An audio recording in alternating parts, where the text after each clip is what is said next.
porque o ministro Alexandre de Moraes, ele deu ontem 48 horas para que a defesa do Jair Bolsonaro esclareça aí se o ex-presidente deu aval, o tal do aval aí que você falou, para o uso da sua imagem e voz, um vídeo produzido por inteligência artificial, foi exibido durante a Convenção Nacional do PL.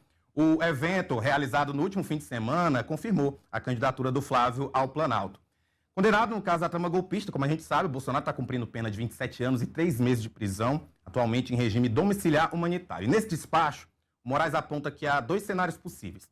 Se Bolsonaro liberou a utilização da imagem e da voz, a divulgação do vídeo vai poder ser enquadrada como um novo e grave descumprimento das medidas cautelares impostas para a manutenção dessa prisão domiciliar. Dessa forma, a possibilidade é de que ele retorne ao regime fechado. O ministro também afirma que, se não houve consentimento do ex-presidente, a conduta pode configurar o quê? O uso de deepfake, que é vedado pela legislação eleitoral, com a possível responsabilização tanto do Flávio Bolsonaro quanto do Partido Liberal. Bom, o raciocínio é inequívoco, né? Eu queria saber onde é que está a falha aí, né? Não há falha. Então, e ficando claro aqui o seguinte, o Alexandre está cuidando da questão criminal. Ele não está cuidando da questão eleitoral. Isso depois aí o TSE vai ter que ver, né?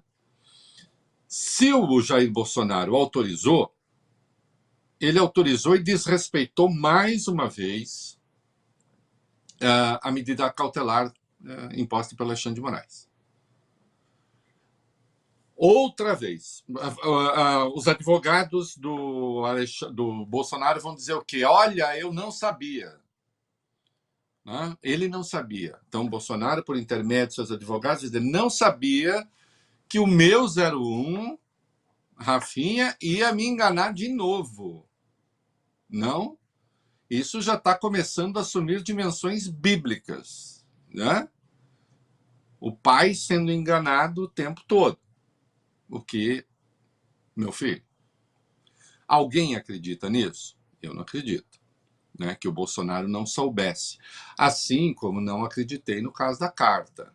Até porque as primeiras linhas da carta, ele se dirigia a alguém, ao público. Né? Aí, veja, as coisas têm implicações lógicas. Né? Dizendo a defesa de Bolsonaro que ele não sabia, aí é deepfake. Aí é deepfake, o que é proibido pela legislação eleitoral. Entende? Bom, então, se ele não sabia, usaram sem consentimento dele a fala dele, a imagem dele, a revelia dele.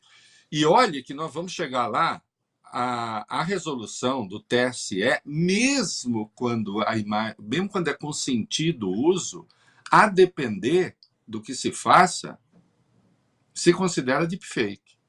Agora, se a defesa do Bolsonaro disser não, ele não sabia, aí não há hipótese de não ser deepfake. Tá claro? Aí não há hipótese. Aí é deepfake.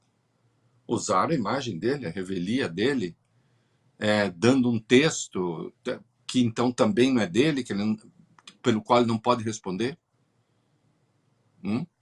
Aí não tem jeito. Né? Eu tenho, do ponto de vista criminal, né, eu tenho a solução.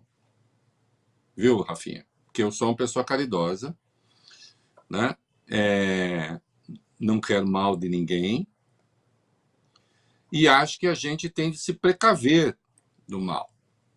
É claro que no entorno de Bolsonaro, olha, eu vou lhe falar o seguinte, né? Se eu fosse Bolsonaro, minha alma estaria carregada em razão de desejos malignos. Porque o esforço dos filhos de Bolsonaro para ele voltar para a cadeia é uma coisa inacreditável. Entende? Por isso que eu já chamei dos irmãos Karamazov versão Vivendas da Barra. Né? É só preciso saber quem é o Smerdiakov que quer matar o pai. Talvez todos eles se dividam um pouco nessa coisa. Né? Um monte de Smerdyakov, se é que você me entende. Né? Porque, evidentemente, esse pai morto, isso aqui é um raciocínio lógico. Eu não estou interpretando a alma de ninguém, que eu não faço isso. Como dizia um professor meu, fundo das consciências, Deus pertence. E a Freud. Né? Freud, no caso, para desvendar. Né? O desejo desse pai morto, porque o pai morto é um ativo eleitoral formidável. Querem o pai de volta à cadeia para poder fazer campanha. Só pode ser isso. Né? Ou a aposta de que o Alexandre não vai fazer. Então, aí eu acho que tem uma solução. Eu defendo que ele permaneça em prisão domiciliar, né? E acho que tem que estender por 90 dias mais uma punição pelo desrespeito à decisão judicial, estender por 90 dias a proibição para que ele receba qualquer visita que não seja dos advogados, exceção feita a Flávio, porque aí é só um truque. De fato, o Flávio não faz a defesa dele, até porque nem tem tempo, né? Não tem tempo, não tem expertise. O Flávio é advogado para fazer as notas fiscais lá. Né? Ele não é advogado, de fato. Né? Então, recebe advogados, recebe médicos, e só, em vez de 30 dias, 90 dias.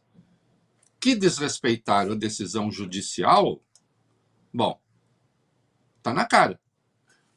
Qualquer advogado, os advogados todos aí, não há dúvida, né? Existe a medida cautelar. Ah, mas eu acho a medida cautelar injusta. Querido, não é você que decide, quem decide é a justiça. E a justiça, nesse caso, é o Alexandre, é o relator. Né? Então, ele autorizou, desrespeitou. Ponto. Do ponto de vista criminal, ele tem que ser punido. E a punição que eu sugiro, 90 dias. Não a volta à cadeia, como querem os filhos, entendo eu. Né? E se falar, bom, não autorizou. Não acredito nisso, mas eles podem falar que é assim, não autorizou. Não autorizou? Bom, aí é deepfake mesmo, na veia, não há a menor dúvida a respeito. Certo? Por quê? Se coloca a minha imagem, a sua imagem, falando coisas que a gente não falou, fazendo coisas que a gente não fez, Rafael, é deepfake. Não é só uma peça de publicidade eleitoral. Aí, causa finita est, como diziam os romanos. A causa acabou. Fim, não há dúvida sobre o que aconteceu.